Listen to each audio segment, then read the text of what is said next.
সময়টা বহু বছর আগের। মিশরের মরুভূমিতে রহস্যময় এক কাঠামো মাথা উঁচু করে দাঁড়িয়েছিল। পিরামিড। কালের সাক্ষী এই বিশাল সভ্যতাগুলো আজও মানুষকে অবাক করে। একদিন একদল সাহসী প্রত্নতত্ত্ববিদ পিরামিডের গভীরে প্রবেশ করলেন। উদ্দেশ্য ছিল এক ভেতরের রহস্য উদ্ঘাটন করা। পুরোনো দিনের ধুলো আর আধারে ভরা ছিল ভেতরের পথ। তারা এগিয়ে যেতে লাগলেন। একটার পর একটা বন্ধ দরজা খুলতে লাগলেন। হঠাৎ একটি বিশাল কক্ষ তাদের সামনে উন্মোচিত হলো।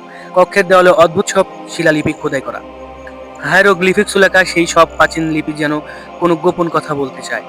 প্রত্নতত্ত্ববিদরা ঘন্টার পর ঘন্টা ধরে সেই সব প্রতীক উদ্ধার করার চেষ্টা করলেন।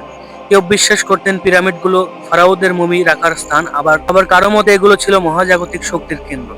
দেওয়ালের ছবিগুলোতে নক্ষত্র, গ্রহ ও অদ্ভুত সব প্রাণী ছবি দেখা যায়।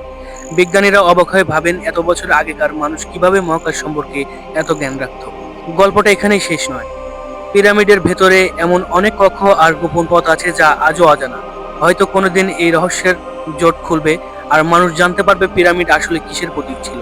শুধু রাজা মহারাজার সমাধি নাকি আরো এর থেকেও বেশি কিছু।